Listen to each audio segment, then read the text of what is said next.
अस्सलाम वालेकुम दोस्तों, मेरा नाम है मोहम्मद। आप देख रहे हैं इस्लामिक नॉलेज। इंसान की मौत के बाद उसके साथ क्या होता है?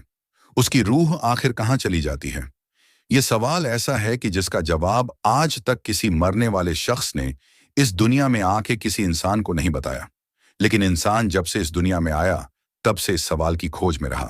दरअसल जब इंसान इस दुनिया को छोड़ के चला जाता है, तो उसकी रूह उसका जिस्म और इस दुनिया को छोड़कर एक ऐसे मकाम की तरफ सफर करती है जिसे आलम बरज़ख कहा जाता है। लफ्ज़ बरज़ख दो चीज़ों के दरमियानी फासले या पर्दे को कहा जाता है।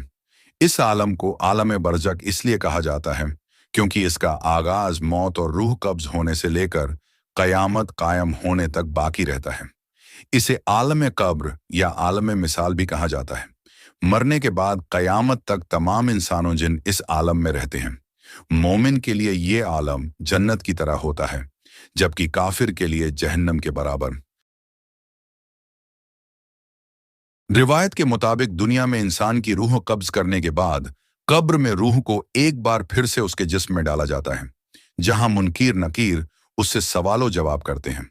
और इसके बाद उसके अमालों के मुताबिक दो नूरानी फरिश्ते आकर उसे आसमान की तरफ लेकर जाते हैं। अगर रूह मोमिन और नेक होती है तो उसे इलिन नामी आलम में छोड़ दिया जाता है, और अगर रूह बुरी और शर्क कुफ्र करने वाली हो तो उसे सिज्जीन में डाल दिया जाता है। इलिन और सिज्जिन आलम में बरजक के दो ठिकान हैं, जो काफिर और मोमिन के लिए खास हैं। इलिन में मौजूद रूहों पर अल्लाह की नेमतें नाजिल होती हैं। वो बागनुमा जगहों पर एक दूसरे के साथ होते हैं। यहाँ नेक रूहें एक दूसरे को पहचान लेते हैं, जीने वो दुनिया में जानते थे। ये रूहें एक दूसरे को देखकर खुश होते हैं और एक दूसरे से बातें करती हैं और दुनिया के हालत को याद करती हैं, जो वक्त उन्होंने दुनिया में गुजारा था। ये रूहें नई आने वाली रूहों से अपने प्यारों की खबर भी लेती है कि मेरा फूला रिश्तेदार किस हाल में है। अगर नई आने वाली रूहें उन्हें ये बताती है कि वो तो कब का मर चुका है, मगर वो यह नहीं पहुंचा, तो लोग समझ जाते हैं कि वो सीजीन में चला गया।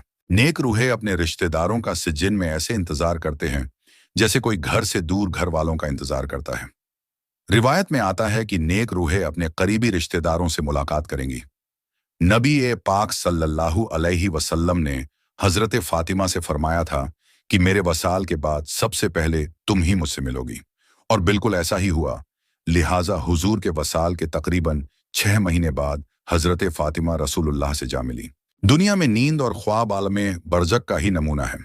कभी कभी इंसान को ऐसा ख्वाब आता है जिससे बर्राह रास्त रूह मुतासिर होती है, और इस ख्वाब की तासीर इंसान के बदन पर भी होती है, जिसे वो साफ महसूस करता है।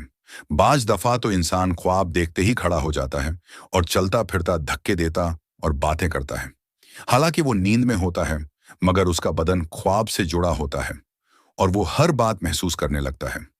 बिल्कुल इसी तरह आलमे बरजक इंसानी रूह में जजा या सजा पाता है, तो इसका असर कब्र में जिस्म पर भी होता है। वीडियो आखिर तक देखने के लिए आपका शुक्रिया। वीडियो अच्छी लगी हो तो एक लाइक करें।